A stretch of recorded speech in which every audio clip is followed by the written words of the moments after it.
Eva Longoria. She is the hottest woman alive. It was unbelievable. She had just turned 50 when we shot her. She looks exactly like how she looked in Desperate Housewives, maybe better. Every single person I know that's in their 40s looks the same as they did 10 years ago. My 20s were not the best years of my life. I look back on them fondly, but life is better now. My skin was clogged, dry, sensitive. I was scared to use like anything. I had horrible cystic acne. Finally, I was like, good. And within 3 weeks, my skin was improving a lot. Oh my God. It literally feels like you're saying my exact story. It got very sensitive, very prone to inflammation, and I started getting a ton of breakouts. So my skincare had to completely change. I saw an article of yours where you were basically revealing everything that you had done. It was the first honest review that I had read about it. It's really difficult because people love to build you up and they love to break you down. I like to talk about it. I like to say what I've had done. I like to hear about what other people have had done. What are some trends in beauty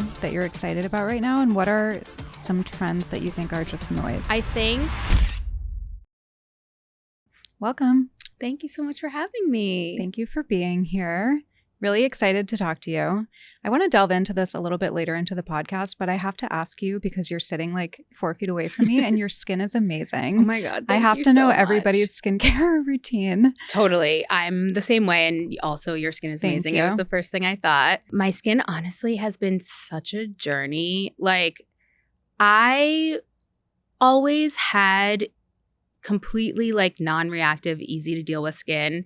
And I would get compliments on it. And it honestly was just like undeserved because I really did not much to get it that way.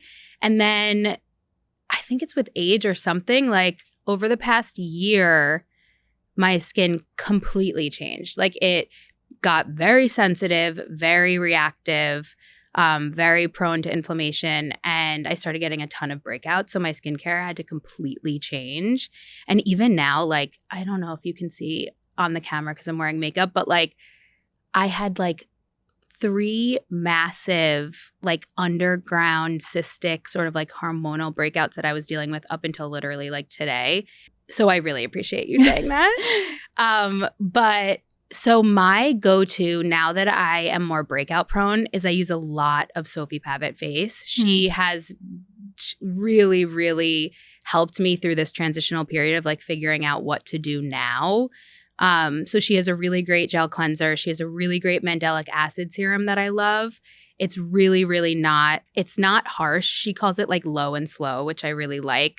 You can use it every day. And it just exfoliates in a really nice way to keep your skin clean and clear.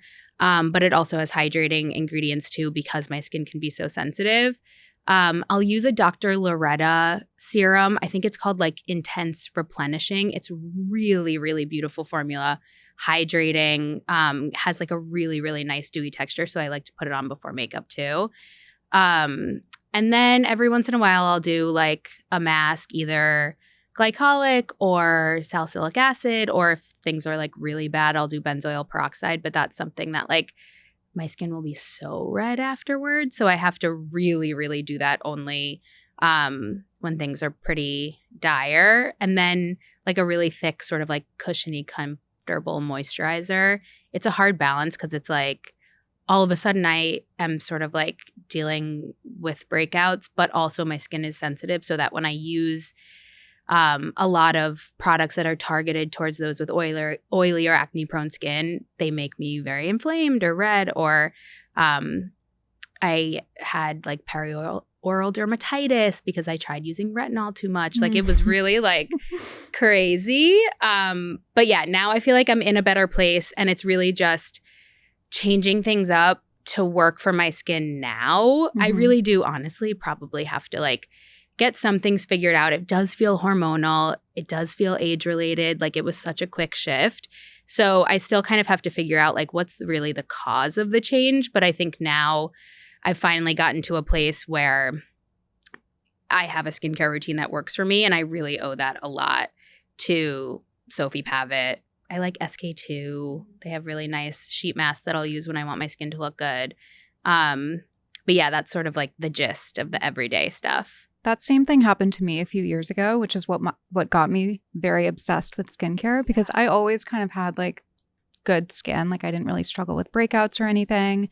And I don't even remember what products I used, like some Zoe, like Obagi, SkinCeuticals, like the regular like medical grade skincare. And then 2022, so I was 37.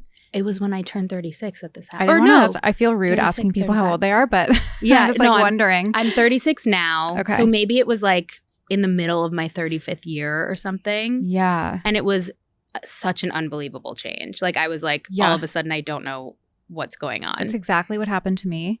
And I had horrible cystic acne all over like my lower face, my neck, behind my ears, everything that I did. And I was doing everything right, and every day I was like, okay, I did everything perfectly yesterday. I did this and that and whatever products at night. I'm going to have no pimples when I wake up. Fear and then you wake up and you touch your face and I'm like, No. I just could not. And I was like, is it the gut health? Is it the hormones? Yeah.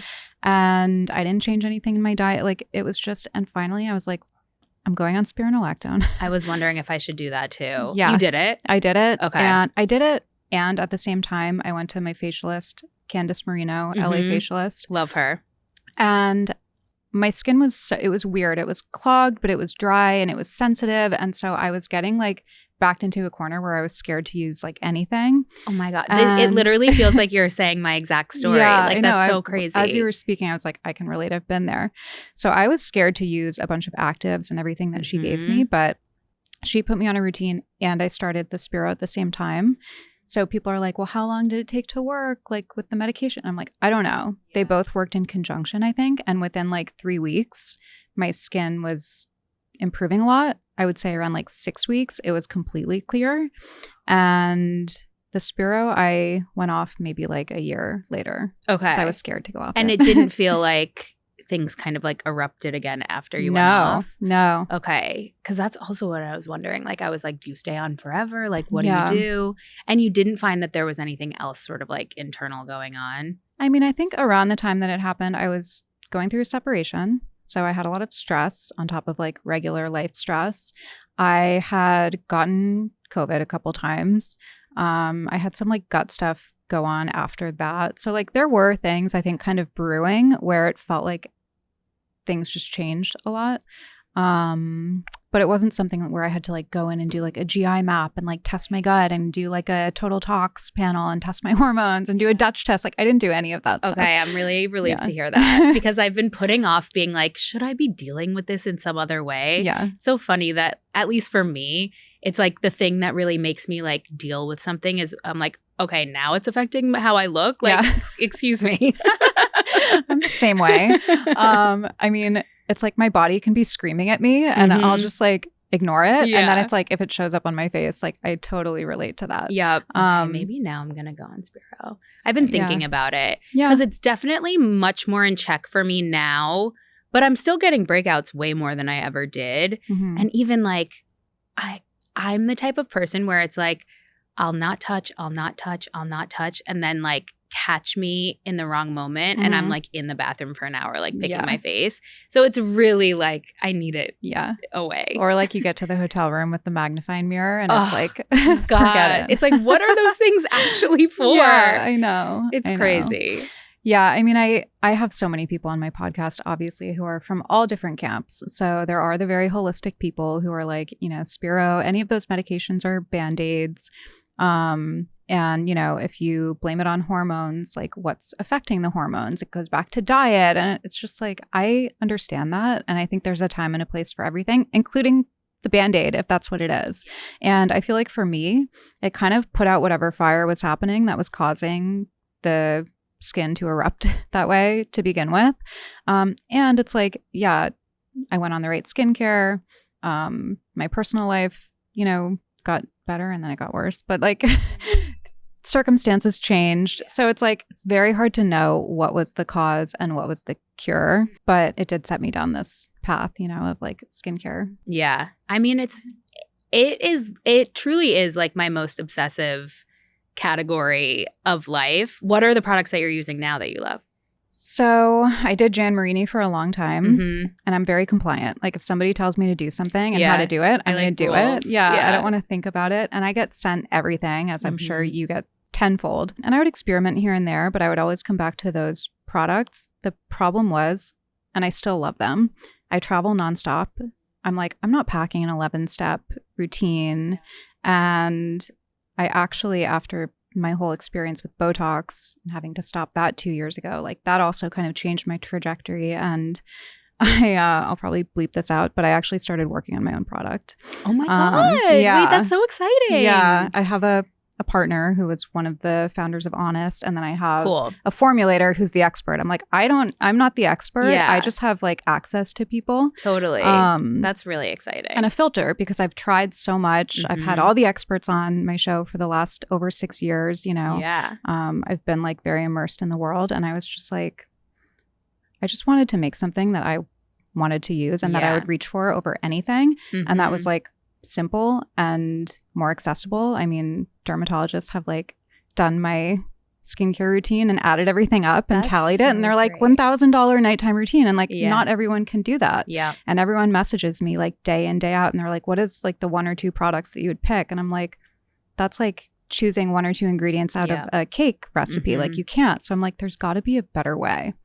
So, oh my God, congratulations. Thank you. That's so great. And you. Honestly, I think like because you've dealt with skin issues, it only makes you like a more compelling founder. Yeah. Because I think a lot of times what makes people be like eye-rolly about things is when they're like, yes, you have perfect skin, and yes, I want to replicate your skin, but like you've never not had perfect skin, so like why do I believe you? Yeah. So I feel like that's really exciting. Yeah. I mean, it's an interesting time, obviously, in beauty. It's so heavily saturated. I think there's a lot of product for the sake of product. I really thought long and hard about it, like years and years. And it's been like years that we've been working on this and like iterations, and finally like 85% there, I think. But yeah, I'm excited about it.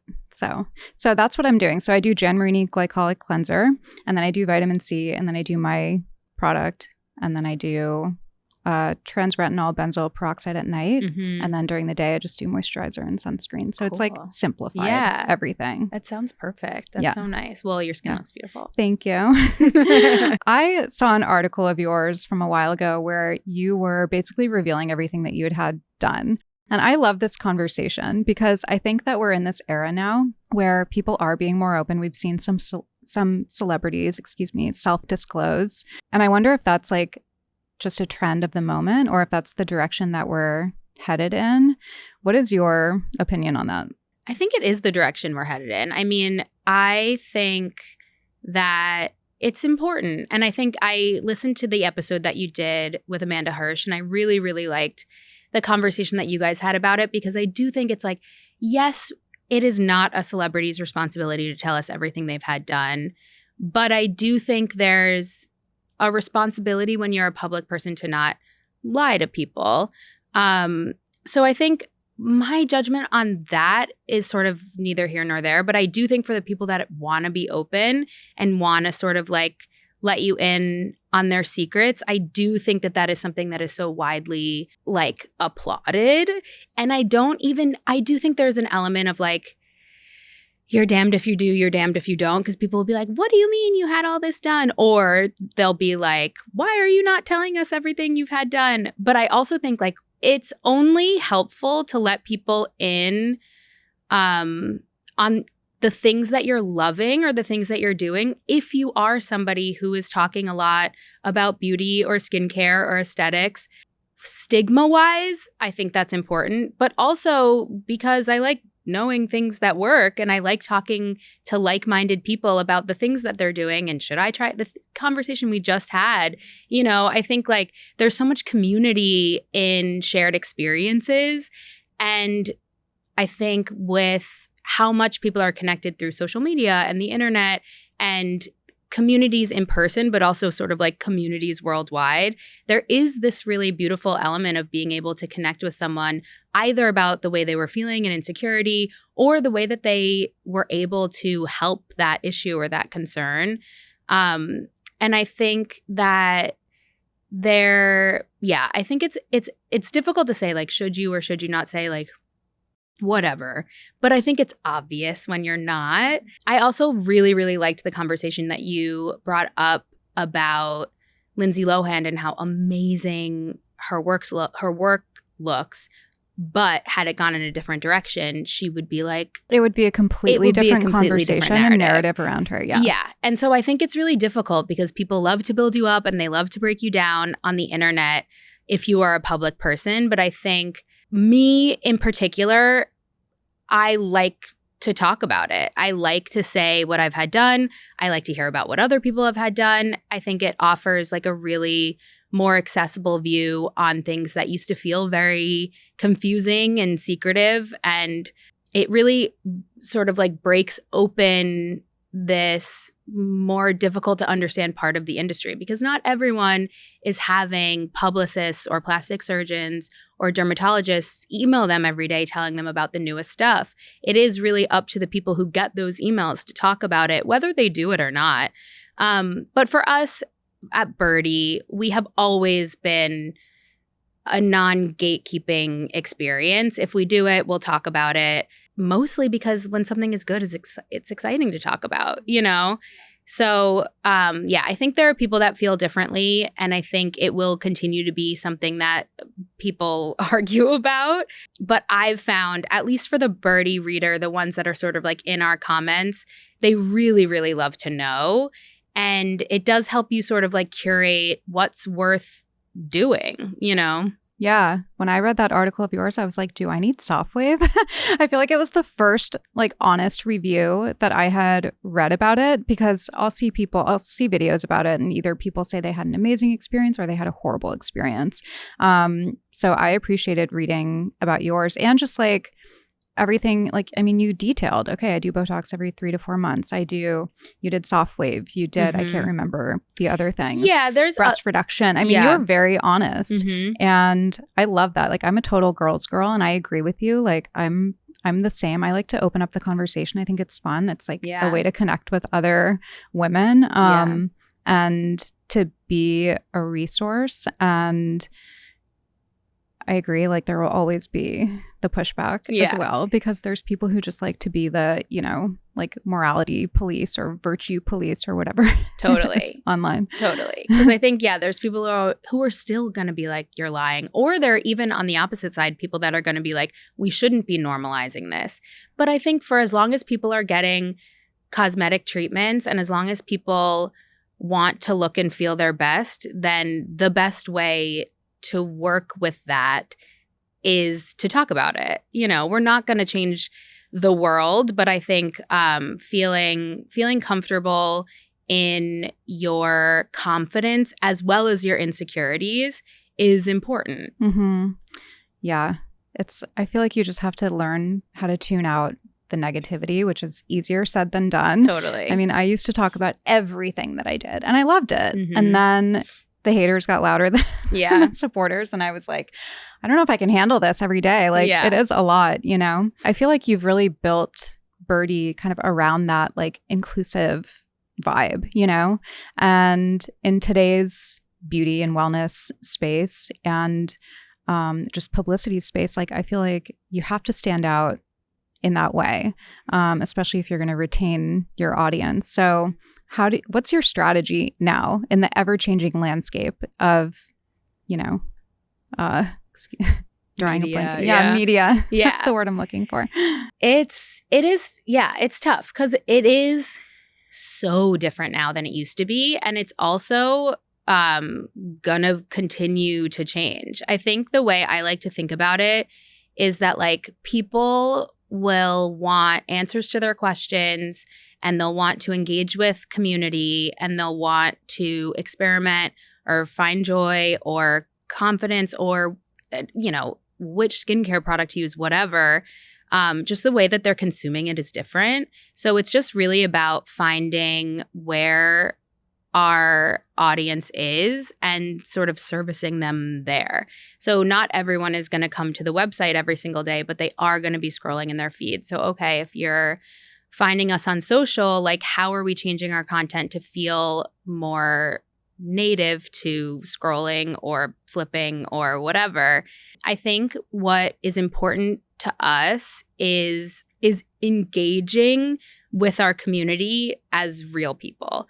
I think one of the biggest things that's so different about the media landscape now is that it really used to be like so top down. Like it was like faceless brands and faceless editors would decide what the important trends were or the things that were happening or the things to know about.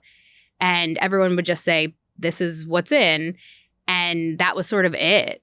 And now access has been so democratized in this really beautiful way, and that there are so many more niche communities, and there's so much more space for like people to be talking to people. It's why creators have become so relevant and important in this business, is because you're not just following a brand because they give you skincare advice or they tell you what fall trends to buy. It's like you're following a person and everything about them. So it's like their visual aesthetic and identity, the concerts they go to, the food they eat, the way their home looks, like, and also their skincare and their hair and all of that stuff. So I think for us, it's really important to put the faces of our content front and center, because you're really following the people if you're following our brand. Like, you can take advice from this person because they have the same hair texture as you, or you can take advice from this person because they're struggling with the same skin stuff.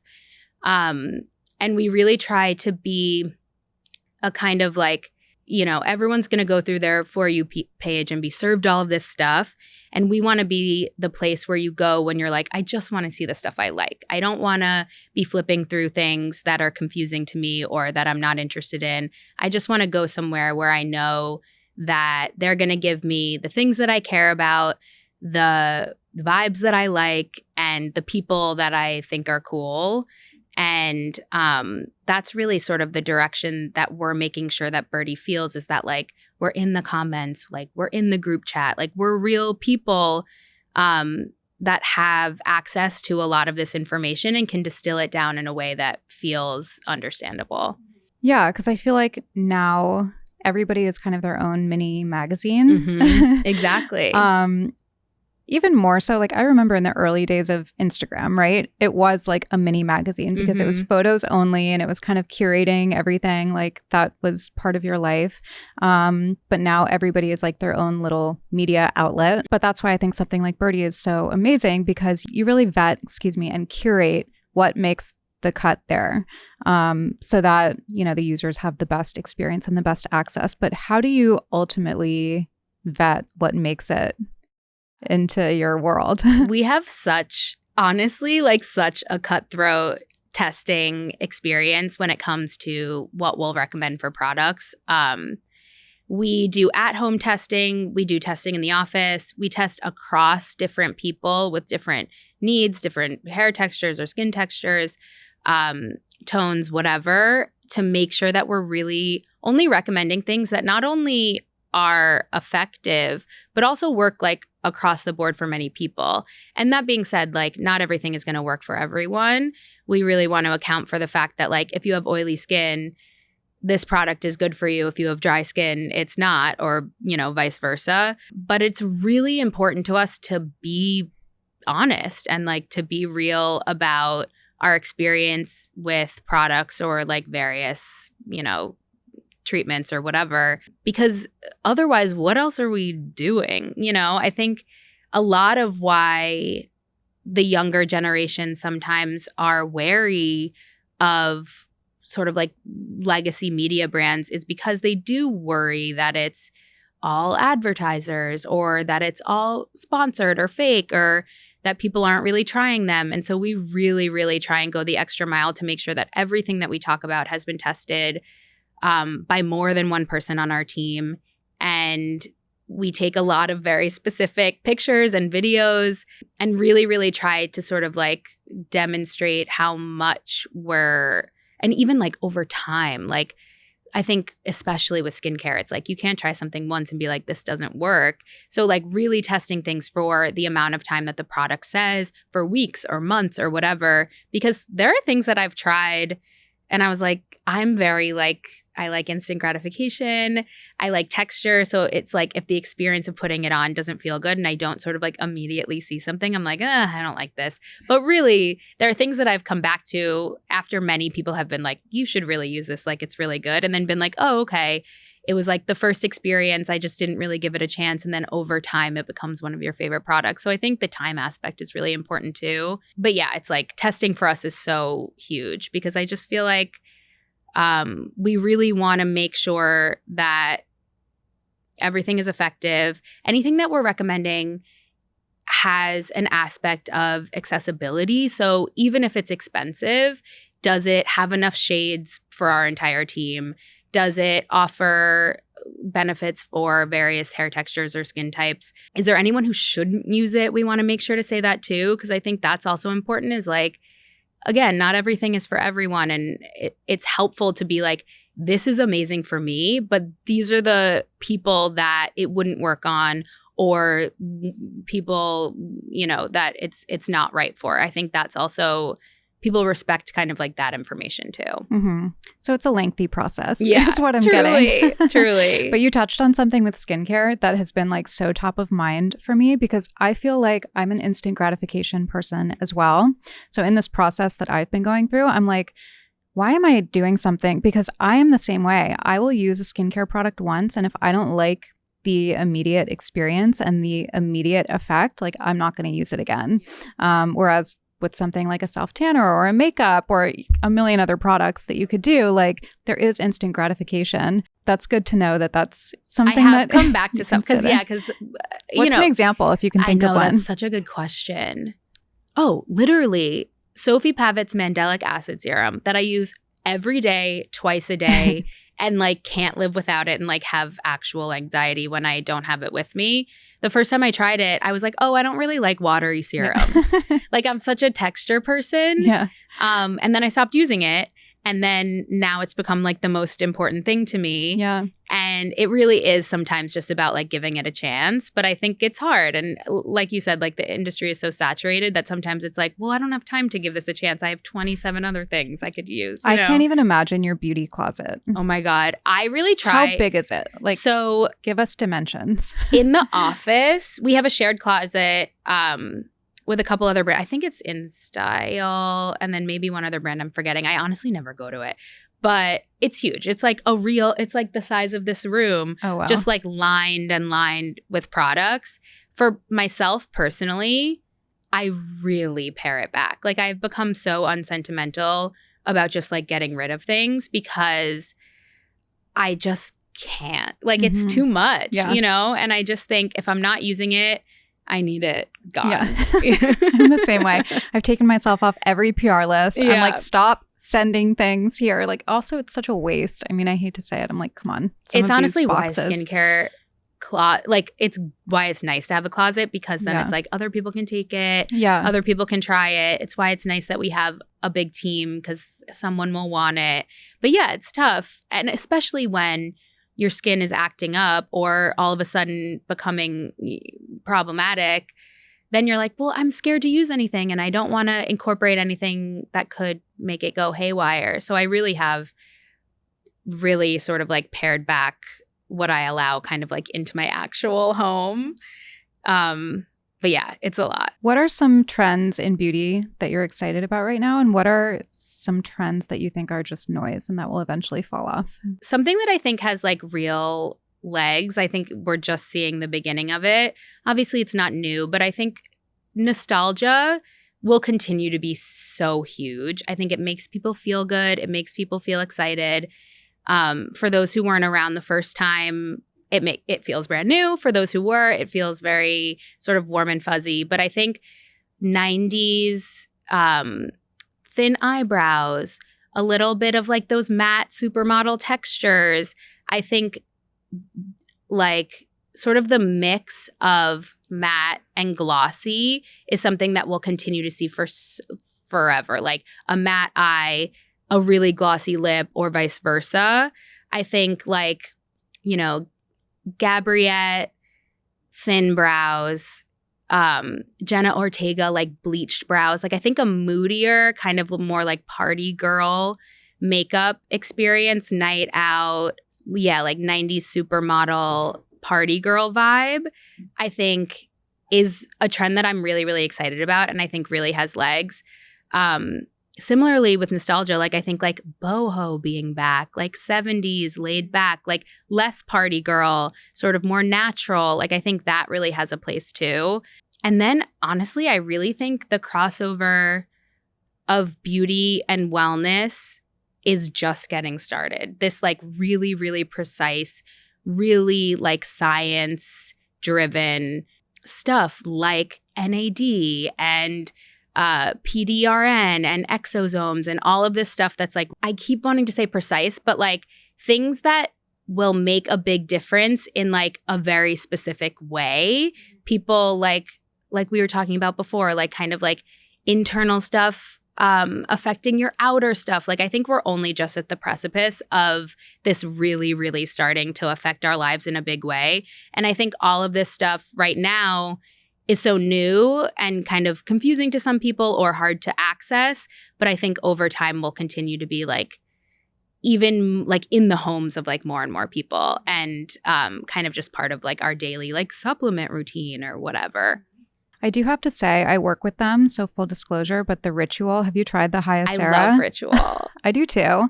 I love Kat and everything that they stand for and their Hyacera, the skin supplement. Wait, I don't even know if I know about this. I just take like the multivitamin. Oh, no. So they have Hyacera. It has, what are the two ingredients? Ceretique. I don't know if I'm pronouncing it right. I'm going to totally butcher this. Ceretique and Hyabest. So one is like a hyaluronic acid ingestible. Mm-hmm. Another is, I want to say like a fatty acid. Mm-hmm. But, you know, they always do clinical studies. They did double-blind, randomized, controlled, like gold standard. And it was something like 90% of their people in the study saw a reduction in fine lines and wrinkles. Wow. And I've been using it and I feel like my skin retains moisture. Like I'm 40 now. It's drying up. Like it's not. Oh my God. It's your skin is amazing. Thank you. But I feel like it's really helped with that. And it's a once a day thing. Ooh. And I was skeptical. Like I am a skeptic, especially when it comes to supplements. I think supplements are really hard. It's How are you really supposed hard. to know? Yeah. And I really don't take any except for I like that. And then like specific things sometimes if it's like my blood work comes back funky, you know, or it's like I need a magnesium because I'm anxious, you know, but beyond that, I'm like not in the supplement game. All my sponsors are going to cancel now. I think it's really hard because it's like when you talk to the founder or you look at the studies or whatever, it's like everyone always says this is such a great thing. Yeah. But it's really hard to be able to tell. And then I feel like it's like, oh, this is the best thing. And then a year later, they're like, no, that was terrible. Yeah. This is the best. And so it's just like, it's really hard for me to know. But Ritual actually has been a supplement that I have taken consistently for years and years and years. And that it started with, I just had a friend who worked there and I've only had such great experiences taking that. Again, it's hard to tell. It's like, how do I know? Yeah. But I really like it. And Omi is also a really good supplement for hair. I'm very, very into, again, kind of like with age and whatever, it's like my hair's changing texture a little bit. There are some more grays, especially if I like, this is the worst thing I could do is wear my hair like this. It starts to kind of break. Good, though. Thank you. Very Carolyn Bessette, like you're giving me Carolyn. Thank you. Right oh my God, that's so nice. But I feel like it's like now I actually like will take the lift that wearing it like this gives my face. But so I've started to take Omi because I just have like thinning and weirdness and breakage and I've seen a real difference. So like those are the two that I've really stuck with. But the rest, it confuses me. You know who has a great serum? Plated. Their hair serum. What's Plated? Plated is exosomes. Okay. Plated skincare. So they have a lot of facial products, obviously, but Candace, again, I'm just like, I'll do anything you say. I really love her. I've gotten a facial from her before. She's amazing. She's great. She gave me their hair serum. So I have like the Environ Gold at-home microneedler. So I'm just like microneedling around my hairline and then I do the serum and then I leave it for like an hour and then shower. And I feel like I have like baby hairs coming in for sure. Oh my God, that's so crazy. Yeah. I should start doing that. But I have to try that. Omi. Because I have that Environ I love microneedling roller thing. Environ's another really amazing brand that I think has so many. I just feel like if so many of my favorite estheticians have it, then I'm like, this is good. Yeah. You know? I got a lot of pushback when I posted that, and people were like, you should never use a roller. And I'm like, it was invented by the guy who invented literal microneedling. Yeah. Like it was all people who do microneedling. Clean it. Make sure you clean it. Yeah. And you're not like pulling your skin and dragging it down. Like you have to be careful. Yeah. Yeah, for sure. Yeah. But yeah. So longevity, I think, is like, oh, yeah. Is the thing Peptides. That's like really all of that stuff. I just think it's going to become so much more accessible, and all of us are just going to be able to like so specifically pick and choose like the things we need. And it's like scary, but I actually think this feels like kind of like an exciting beginning of a lot of aging and longevity issues like really being figured out in a lot of ways. I always say like the younger generation, they're so not lucky. gonna, I know, they're so lucky. They're not in tanning beds every day. Oh my, the way I had an unlimited monthly tanning. It's just like, where are you from? Rhode Island. Okay. Where are you from? From Long Island. Okay. So it was like tanning was like our religion. Same. Yeah. We would go sometimes twice a day. Miles heard me talking about this yesterday. We would go back to back. So like 2 sessions in a row and then go to the beach. I feel like that's like illegal. Yeah, I think probably was not allowed, but we would do it. And like no, like nothing on the face. No, like obviously, that creepy lotion. The burning skin lotion. Oh my God. You would come out like tingle? purple. Oh my God. It was really scary. You did the tingle, right? Where it would like burn your It's terrifying. I actually would love to look back and like figure out what that was. Yeah. Like was it just that it was irritating you so it made you look darker? I don't know. It was bizarre. I don't know, but I was all about it. I would come out like streaky. Like it would be like the red streaks. And actually 2 years ago, I had this random rash called pityriasis rosea. Nobody knows what that is, but it happens only on your waist up to your neck usually. So like on your torso, essentially. And there's like nothing you can do for it. So I went on Reddit because I was miserable, so itchy. I was taking like Head and Shoulders baths, like trying to dry it out. I've read about that. Yeah. Awful. And people were like, the only thing that works is a tanning bed. And I was like, oh wait, not isn't doing that it. Same with psoriasis too. Some people say, yeah. So I was like, okay, after like 2 or 3 months, I was like, this is miserable. Yeah. And I finally went. And I went. I was like fully covered except for I couldn't believe that there were still people there. I'm like, what are you doing? I would go for like 2 minutes. So it wasn't like I was in there with the lotion for 12 minutes or whatever. They're still really around. Crazy. It's wild. Yeah. But yeah, the younger generation, as we were saying, like they have everything at their disposal and they're not going to age really. I know. Like they're going to look 30 when they're 60. I know. Like what's going to happen? But it's like there is part of me that's like, okay, I think I was lucky to not have like a phone and social media until I was older. It's a good trade-off. That feels a little nutty. Like so much about like, or even just like dealing with the pandemic as a kid, I feel like was really limiting and sad. So yeah, it's a trade-off, but for sure they're going to be living forever. Yeah, but you look like you're in your 20s. So I feel like if you're like in your 30s, even 40s, and you have all of this stuff at your disposal, pick and choose whatever you feel comfortable doing. Like, it's completely different. It's like that cliche Golden Girls thing, you know, where they're like Golden Girls were like 45. 50s. Yeah. It's actually shocking. I know. It's crazy. Well, and now it's like J-Lo's 55 or whatever she I feel like I've been sold a lie because they used to act like 40 was old. Yeah. And now it's like, okay, every single person I know that's in their 40s looks the same as they did 10 years ago. Yeah. And also still has like the same life too. Yeah. It's not like you're like in a retirement home. Yeah. Like it's crazy. I know. And it's like everyone has different circumstances. I've been like very vocal about my 40th birthday. When is like, it already passed? I turned 40 like 2 weeks ago. Okay. Happy birthday. Thank you. But I was like, this is the best time in my life. Like, yeah, I've been through some shit, you know, but at 40, it's like, I feel like I'm in my 20s, but with money and purpose and autonomy and like wisdom and just like a better grasp on life. Totally. You know? Totally. and like health. So that's always a good thing. Like it's a privilege. Yeah. Like my 20s were not the best years of my life. Like it's like I look back on them fondly, of course, and I'm like glad I did that. But like, yeah, life is better now. Like like you said, like it was just like I was so broke. Like I didn't know what was going on. You like couldn't relax because you're like, I have to make my life happen right now.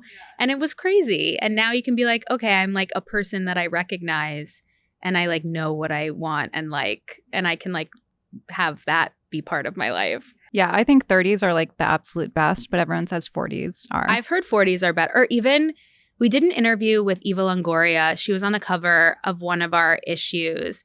Oh, speaking of, she had just turned 50 when we shot her.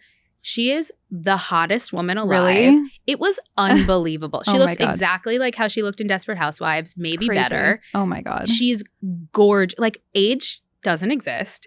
It's bizarre. But she was saying like 40s are a lot like your 30s, but you have a little bit more time to like be present and like revel in the happiness that you've set up for yourself. Like 30s, she was saying, was really the time when you were like hustling career-wise and you couldn't relax as much, even though you were like, I feel like I know myself and I feel like I'm becoming the person I want to be. And 40s, there was still like career stuff and all that stuff. But she said you were able, or she was able at least, to be like a little more present in the wins and like relax a little bit more, knowing that she had like set herself up to be in this space. And I thought that was like a really nice way to put it. Yeah. That it's like amazing. You're still hustling and you're still like working and making strides in your career, but you're just like able to think about it more in real time. And you have like more of a foundation beneath you. Yeah, I love that. I recently saw Salma Hayek on a flight. It was like an EasyJet flight or something. Oh my God. I know. I was like, are there problems like in the household? She's like almost 60, right?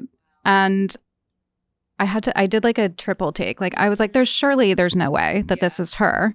And she was like beyond stunned. I mean, I think there's so many women, like there used to not really be women. There were so many men in their 50s and even like 60s where we're like, they're so hot, but like women after 40, and this is a whole different conversation, but there weren't really any like examples. And now it's like so many of the women that I admire for like their beauty and their careers and everything, they're like in their 40s, 50s, like even early 60s, like I feel like we have more people to look to. And like more to say. I mean, yeah, it's like, yes, it's amazing to like look at a beautiful 20-year-old. Yeah. But also like, okay. Yeah.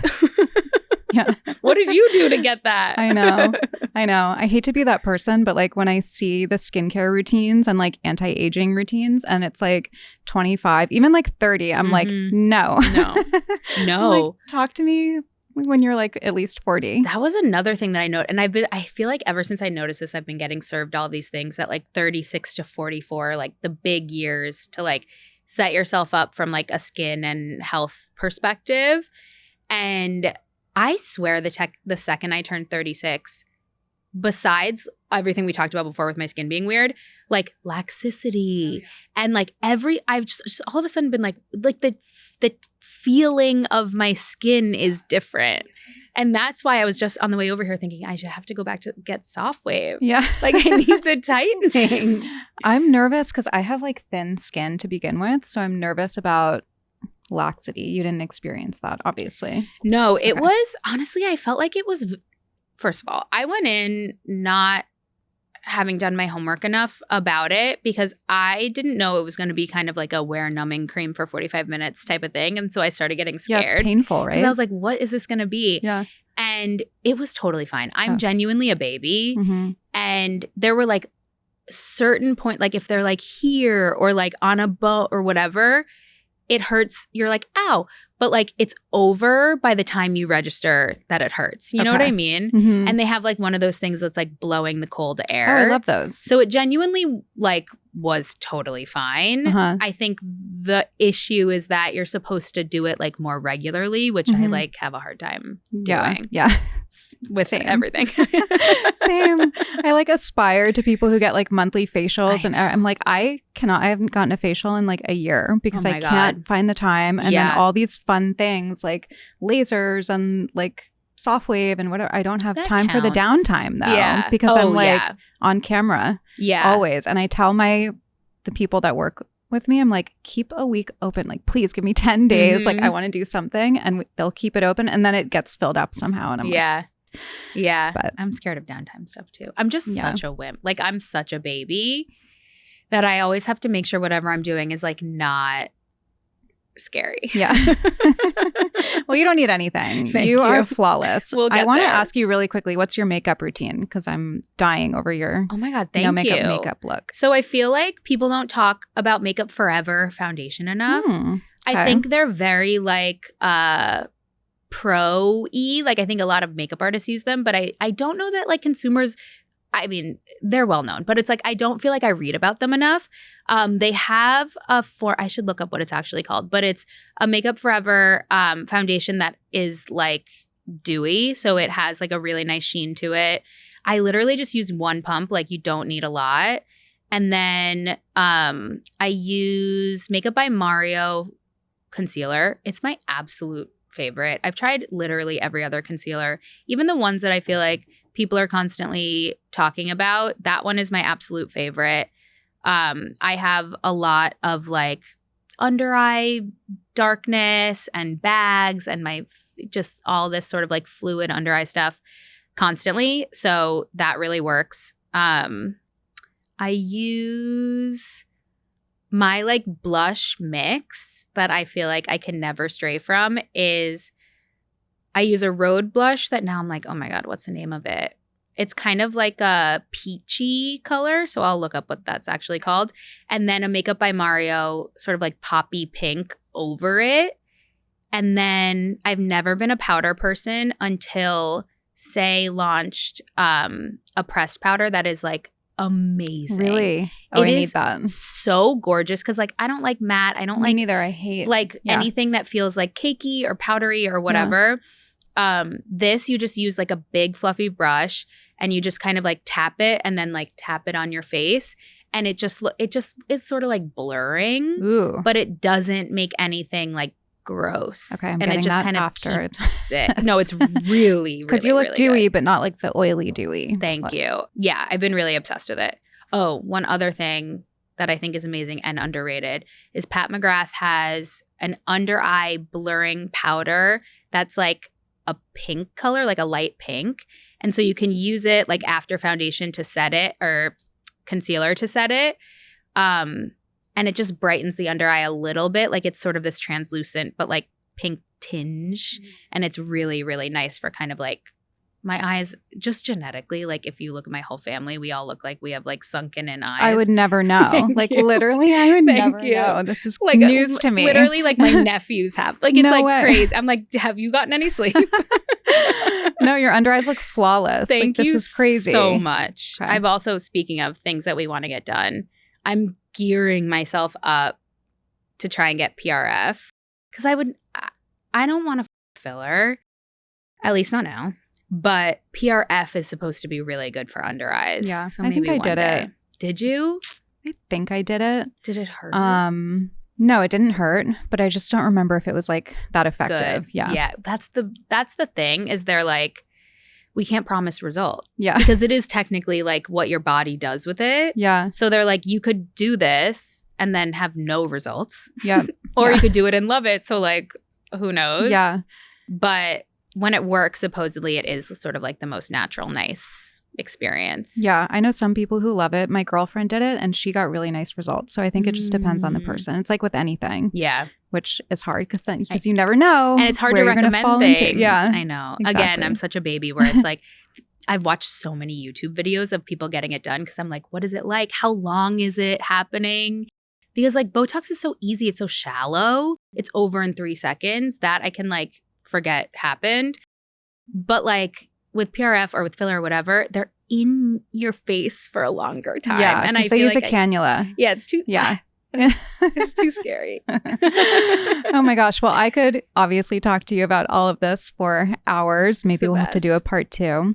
But tell everybody where they can find you. And we're going to link all of the products mentioned so that everybody can find it easily. Okay, amazing. You can find me at Byrdie or Byrdie.com. And my own personal handle is at Gould Hallie. It's just my last name, then my first name. But yeah, find us on Instagram at Byrdie or TikTok or Pinterest or Byrdie.com, all the things. But thank you so much. This was so fun. Thank you. So fun. Thank you. Yay.